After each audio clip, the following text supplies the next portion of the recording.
कि देश के गद्दारों को, गोली मारो सालों को।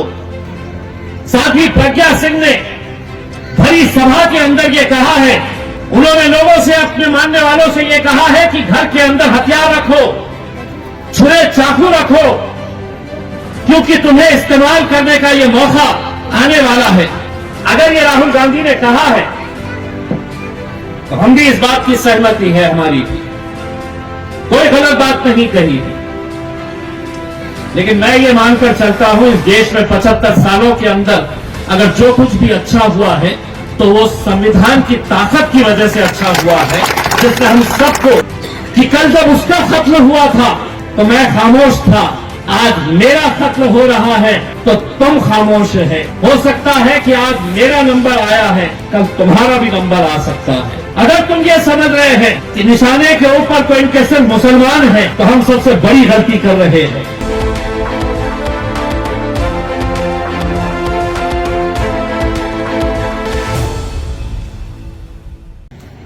और सरकार ने बोल दिया है तो आंखें बंद करके, सर झुका के हमारा काम है कि हम इसे स्वीकार करें। लेकिन उस सरकार को ये नहीं मालूम है कि आपके मानने वाले लोग आप इसे मनवा सकते हैं, लेकिन मैं डॉक्टर बाबा साहब अंबेडकर के संविधान को मानने वाला हूं, तो मुझे लड़ने की प्रेरणा मिलती है। जिस बाबा साहब ने हमको संगठित होकर संघर्ष करने का हमें एक सीख दी है, उसी सीख को हम ले जाकर हर रोज वहां पर लड़ते हैं और एक एहसास दिलाते हैं सरकारों को, इस मुल्क में पिछले 75 सालों से जो कुछ भी अच्छा हुआ है, जो कुछ भी अच्छा हुआ है, आज अलग बात है कि जो भी चीज अच्छी होती है उसका पूरा क्रेडिट मोदी जी कहते हैं कि मेरी वजह से हो रहा है। लेकिन मैं ये मानकर चलता हूं, इस देश में 75 सालों के अंदर अगर जो कुछ भी अच्छा हुआ है तो वो संविधान की ताकत की वजह से अच्छा हुआ है, जिससे हम सबको एक मुट्ठी में बांध कर रखा हुआ है। लेकिन आज आप देख रहे हैं कि सिर्फ कुछ बोलने के ऊपर आज सदस्यता रद्द कर दी जा रही है। हमारे वैचारिक मतभेद, हमारे राजनीतिक मतभेद हो सकते हैं और होना भी चाहिए, लोकतंत्र की यही खूबसूरती है। लेकिन अगर कोई ये कहता है कि नीरव मोदी जिसने करोड़ों रुपए का घोटाला किया है, ललित मोदी जिसने करोड़ों रुपए का घोटाला किया है, ये मोदी नाम के ही लोग ऐसे क्यों होते हैं?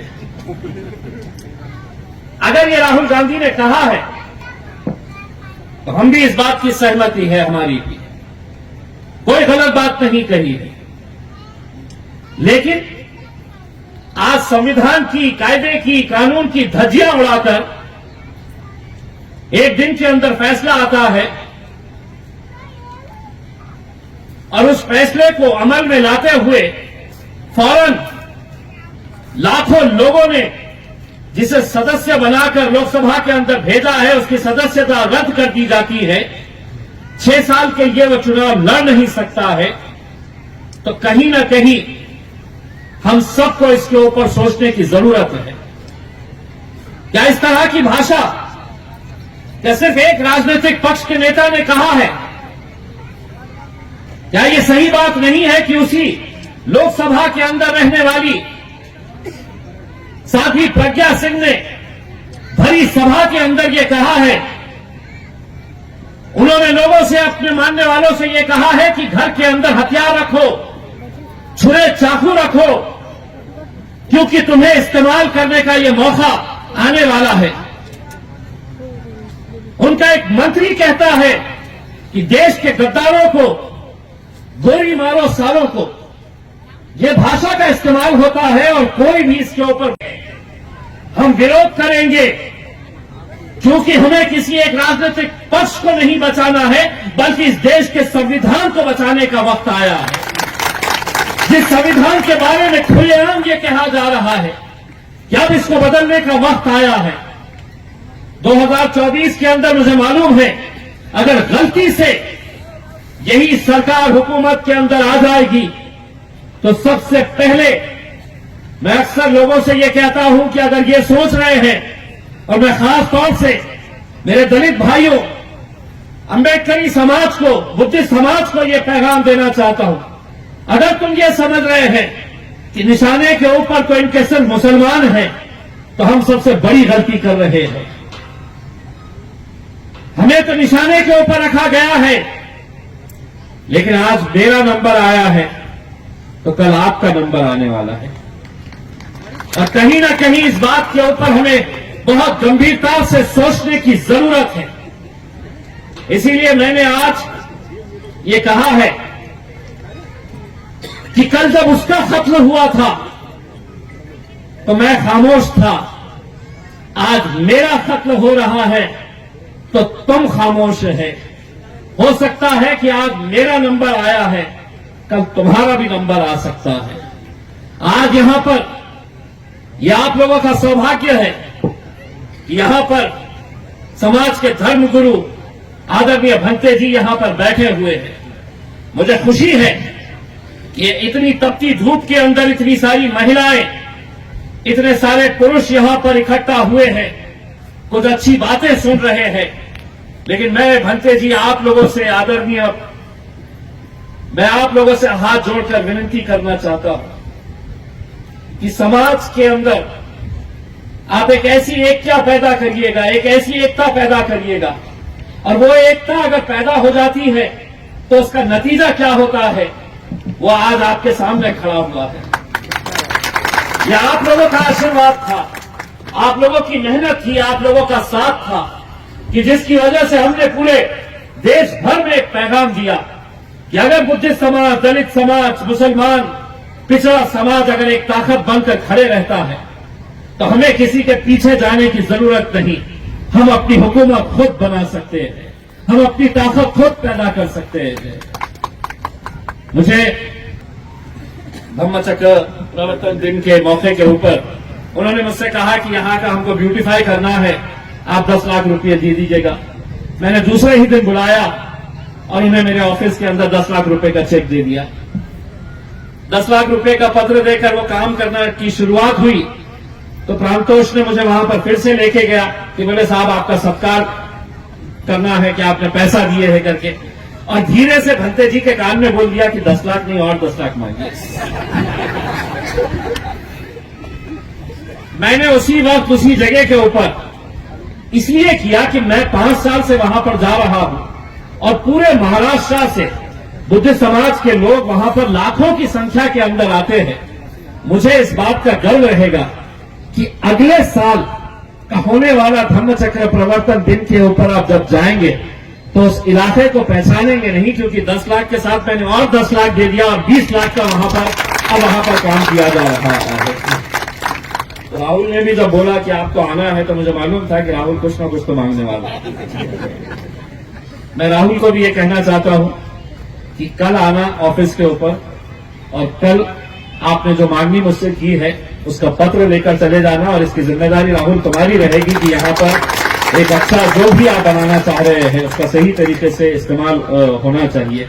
मेरी ख्वाहिश यही है कि मैं भंते जी, मैंने तमाम समाज के लोगों को ये बताया हूं और एक बार फिर से आपके पास दोहरा रहा हूं कि पिछले 20 सालों के अंदर इतने बुद्ध विहार, इतने सामाजिक सभागृह, पुतलों का सुशोभीकरण बाबा साहब अंबेडकर जी का हो या गौतम बुद्ध जी का हो।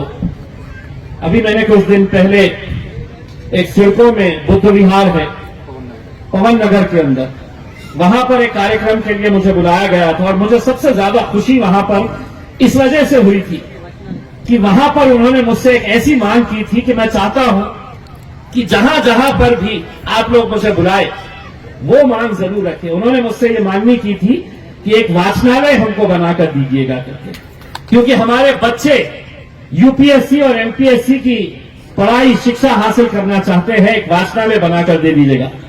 पवन नगर के अंदर जाइएगा, एक बहुत ही खूबसूरत वाचनालय वहां पर बन चुका है।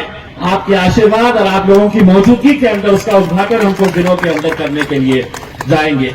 तो हमें खुशी इस बात की है कि मैं 20 सालों के अंदर इतने सारे काम नहीं हुए होंगे। मैं जिस समाज का ऋणी हूं और जिस समाज का जिंदगी भर एहसानमंद हूं कि आपकी वजह से आज आपकी आवाज बनकर मैं दिल्ली के अंदर लड़ता हूं, तो मैं आपका कर्जदार हूं और उसका कर्ज अदा करने के लिए मैं मेरा 5 साल का जब टर्म खत्म होगा तो मैं आपको लिखित के अंदर दूंगा कि कितने काम मैंने इस समाज के लिए किया है, कहां कहां पर बुद्ध विहार बनाए गए हैं, कहां कहां सभागृह बनाए गए हैं।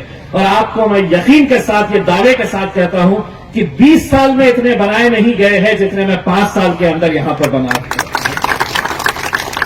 और ऐसा नहीं है कि ये मैं अपने जेब से कर रहा हूं, ये खासदार का फंड होता है और उसके अंदर ये लाजमी होता है कि वो फंड का इस्तेमाल आप ऐसी बस्तियों के अंदर खर्च करें। किसी भी तरह से आप खर्च कर सकते हैं। मैं पूरा का पूरा जितना फंड है पूरी ईमानदारी के साथ लगाता हूं, खर्च करता हूं। अभी रास्ते में आते वक्त मैं प्रांतों से पूछ रहा था कि उसका काम कहां तक चल रहा है। उसने मुझे यकीन दिलाया है कि आप खुद देखेंगे तो पहचानेंगे नहीं।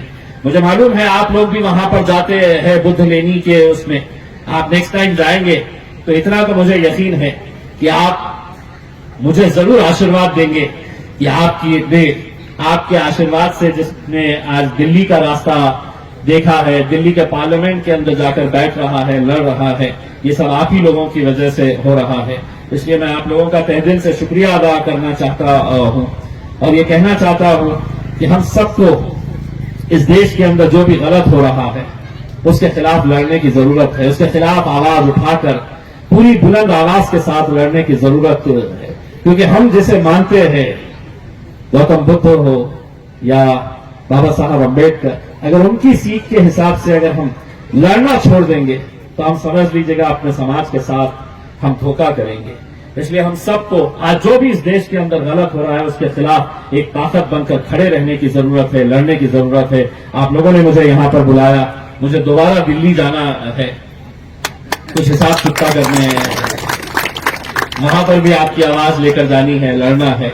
इसीलिए मैं आप लोगों का तहे दिल से शुक्रिया अदा करता हूं। आदरणीय भंते जी, आपने मुझे यहां पर बुलाकर जो मुझे सम्मान दिया है, आप लोगों का आशीर्वाद हमेशा मेरे साथ रहा है और मैं उम्मीद करता हूं आगे भी इसी तरह का आशीर्वाद, आपका प्यार मेरे साथ रहेगा, क्योंकि आपके आशीर्वाद से ही मुझे हिम्मत मिलती है, ताकत मिलती है। बहुत बहुत धन्यवाद।